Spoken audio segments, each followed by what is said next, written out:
بسم اللہ الرحمن الرحیم۔ السلام علیکم ورحمۃ اللہ وبرکاتہ۔ رانچی یونیورسٹی اور نیلامبر پیتامبر یونیورسٹی میں سیمسٹر 4 AEC پیپر 2 کے تحت ہم لوگ اس سے پہلے راجندر سنگھ بیدی اور ان کا افسانہ گرم کوٹ پر بات کیے تھے۔ آج انشاءاللہ منٹو اور ان کی کہانی ٹوبہ ٹیک سنگھ پر بات کریں گے۔ سب سے پہلے ہم منٹو کے سوانح جانتے ہیں، ان کے اسلوب پر بات کرتے ہیں۔ اس کے بعد اگلے ویڈیو میں ہم لوگ انشاءاللہ افسانہ ٹوبہ ٹیک سنگھ پر تبادلہ خیال کریں گے۔ منٹو کا ایک قول ہے، وہ کہتے ہیں میری زندگی ایک دیوار ہے جس کا پلستر میں ناخنوں سے کھرچتا رہتا ہوں۔ کبھی چاہتا ہوں کہ اس کی تمام اینٹیں پراگندہ کر دوں، کبھی یہ جی میں آتا ہے کہ اس ملبے کے ڈھیر پر ایک نئی عمارت کھڑی کروں۔ اب آتے ہیں ان کی زندگی کی طرف۔ منٹو کی زندگی ان کے افسانوں کی طرح نہ صرف یہ کہ دلچسپ بلکہ مختصر بھی تھی۔ محض 42 سال 8 ماہ اور 4 دن کی چھوٹی سی زندگی کا بڑا حصہ منٹو نے اپنی شرائط پر نہایت لاپرواہی اور نہایت لاابالی پن سے گزارا۔ انہوں نے زندگی کو ایک بازی کی طرح کھیلا اور ہار کر بھی جیت گئے۔ غیر اردو داں طبقہ اردو شاعری کو اگر غالب کے حوالے سے جانتا ہے تو فکشن کے لیے اس کا حوالہ منٹو ہے۔ اپنی تقریباً 20 سالہ ادبی زندگی میں منٹو نے 270 افسانے، 100 سے زیادہ ڈرامے، کتنی ہی فلموں کی کہانیاں اور مکالمے اور ڈھیروں نامور اور گمنام شخصیات کے خاکے لکھے۔ 20 افسانے تو انہوں نے صرف 20 دنوں میں اخبارات کے دفاتر میں بیٹھ کر لکھے۔ ان کے افسانے ادبی دنیا میں ایک تہلکہ مچا دیتے تھے۔ ان پر کئی بار فحش نگاری کے مقدمات چلے اور پاکستان میں 3 مہینے کی قید اور 300 روپے جرمانہ بھی ہوا۔ پھر اسی پاکستان نے ان کے مرنے کے بعد ان کو ملک کے سب سے بڑے ایوارڈ نشان امتیاز سے بھی نوازا۔ جن افسانوں کو فحش قرار دے کر ان پر مقدمے چلے، ان میں بس کوئی ایک بھی منٹو کو زندہ جاوید بنانے کے لیے کافی تھا۔ بات صرف اتنی تھی کہ بقول وارث علوی، منٹو کی بے لاگ اور شفاف حقیقت نگاری نے بے شمار عقائد، مسلمات اور تصورات کو توڑا اور ہمیشہ شعلہ حیات کو برہنہ انگلیوں کو چھونے کی جرأت کی۔ منٹو کے ذریعے پہلی بار ہم ان حقائق سے آشنا ہوتے ہیں جن کا صحیح علم نہ ہو تو دل نرم و نازک اور آرام دہ عقائد کی تحویل میں چھوٹی موٹی شخصیتوں کی طرح جیتا ہے۔ منٹو نے خیالی کرداروں کے بجائے سماج کے ہر طبقے اور ہر طرح کے انسانوں کی رنگا رنگ زندگیوں کو ان کی نفسیات اور جذباتی تہداریوں کے ساتھ اپنے افسانوں میں منتقل کرتے ہوئے معاشرے کے مکروہ چہرے کو بے نقاب کیا۔ منٹو کے پاس معاشرہ کو بدلنے کا نہ تو نعرہ ہے اور نہ خواب۔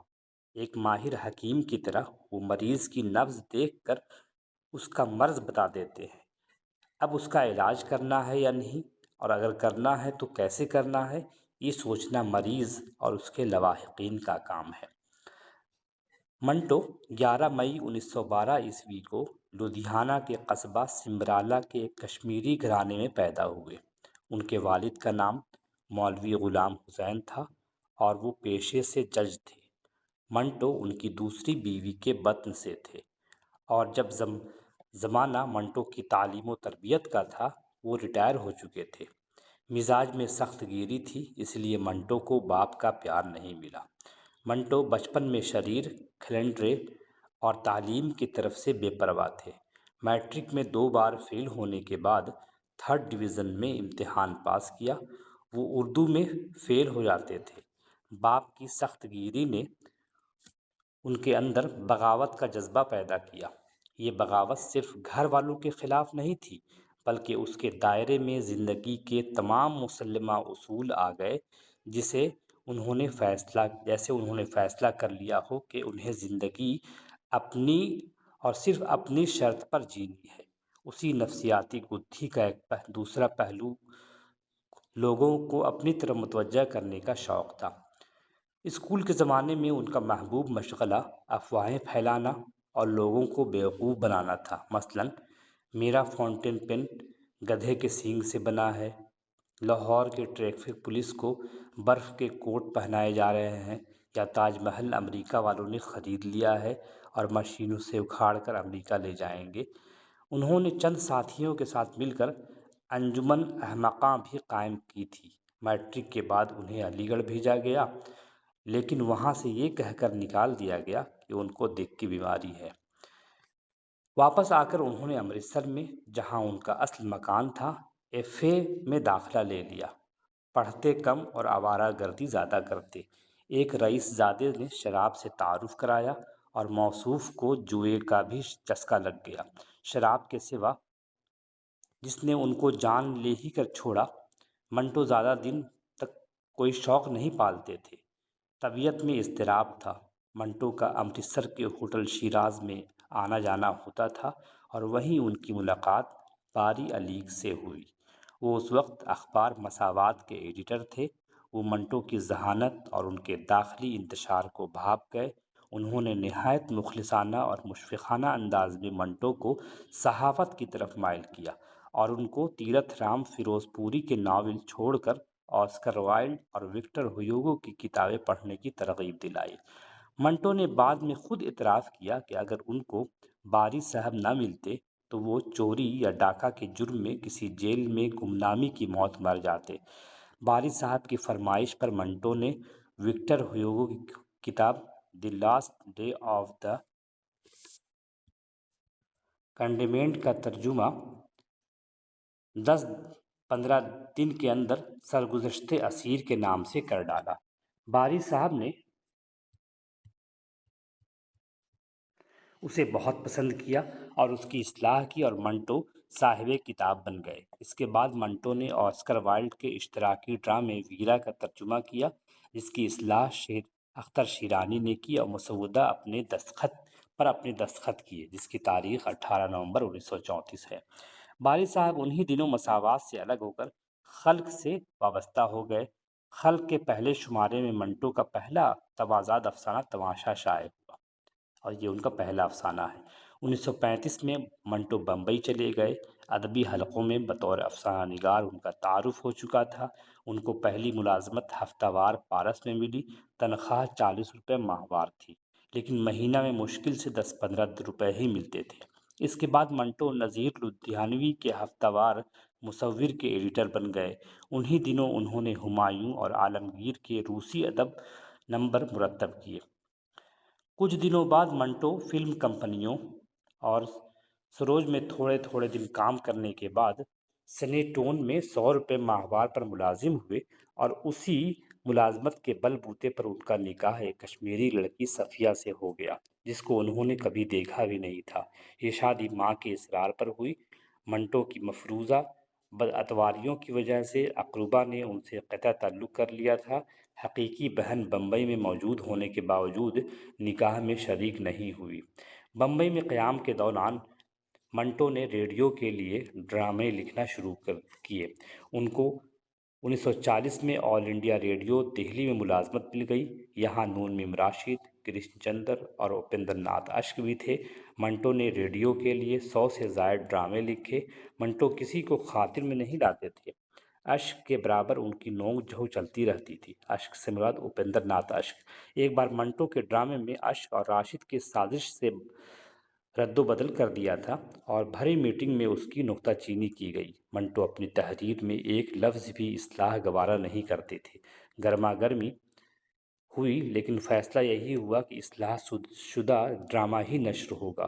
منٹو نے ڈرامے کا مسودہ واپس لے لیا اور نوکری کو لات ماری اور بمبئی واپس چلے گئے۔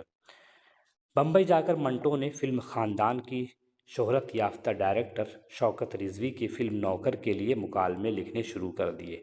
انہیں پتہ چلا کہ شوکت کچھ اور لوگوں سے بھی مکالمے لکھوا رہے ہیں۔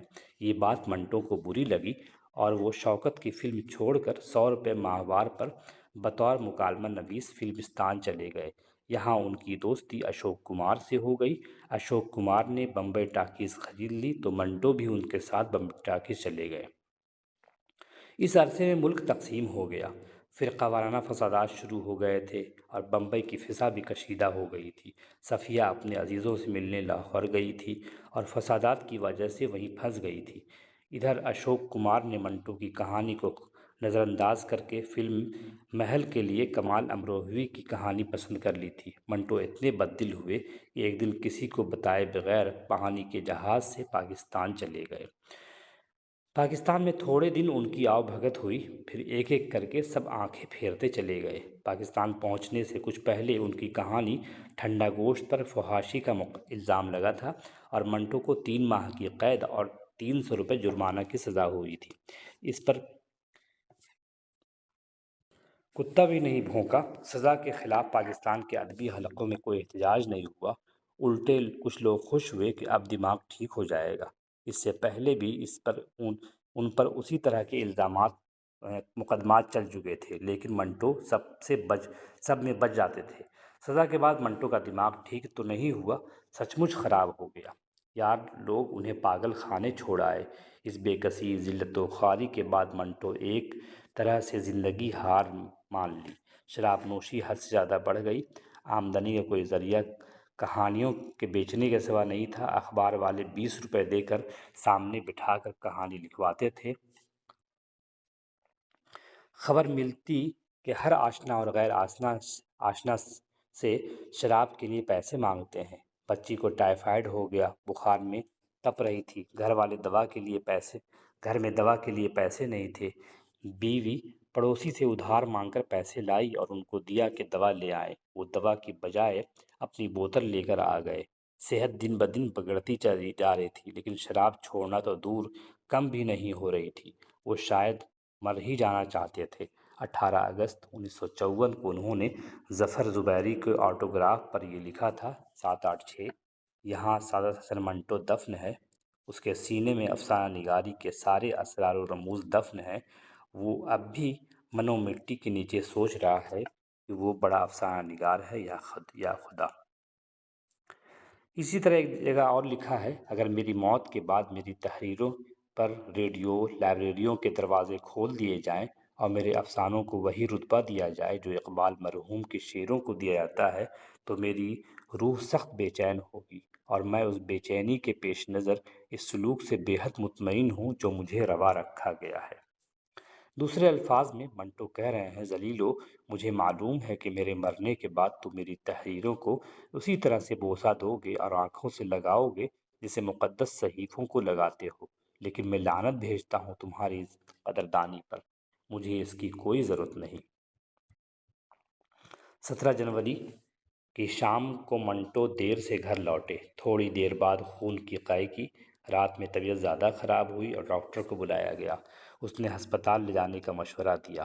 ہسپتال کا نام سن کر بولے: اب بہت دیر ہو چکی ہے، مجھے ہسپتال نہ لے جاؤ۔ تھوڑی دیر بعد بھانجے سے چپکے سے کہا: میری کوٹ کی جیب میں 3.5 روپے ہے، ان میں سے کچھ پیسے لگا کر مجھے وسکی منگا دو۔ وسکی منگائی گئی۔ کہا: 2 پیگ بنا دو۔ وسکی پی تو درد سے تڑپ اٹھے اور غشی طاری ہو گئی۔ اتنے میں ایمبولینس آئی، پھر وسکی کی فرمائش کی۔ 1 چمچہ وسکی منہ میں ڈالی گئی، لیکن ایک قطرہ بھی حلق سے نہیں اترا، سب منہ سے بہہ گئی۔ ایمبولینس میں ڈال کر ہسپتال لے جایا گیا، راستے ہی میں دم توڑ گئے۔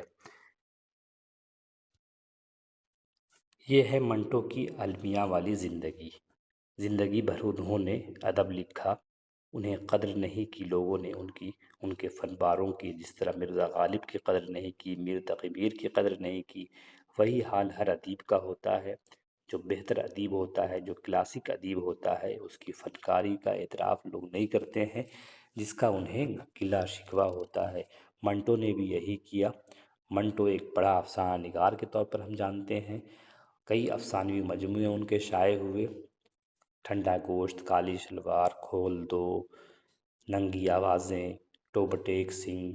کئی اہم افسانے ہیں جن کا ذکر ہم بار بار کرتے ہیں اور ہمارے نصاب میں ان کی کئی کہانیاں شامل ہوتی ہیں۔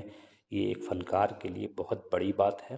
اگلی ویڈیو میں ہم لوگ انشاءاللہ ان کے افسانے جو ٹوپہ سنگھ ہے، جو تقسیم کے حوالے سے لکھا گیا افسانہ ہے، اس پر بات کریں گے۔ تب تک کے لیے اجازت دیجیے۔ خدا حافظ۔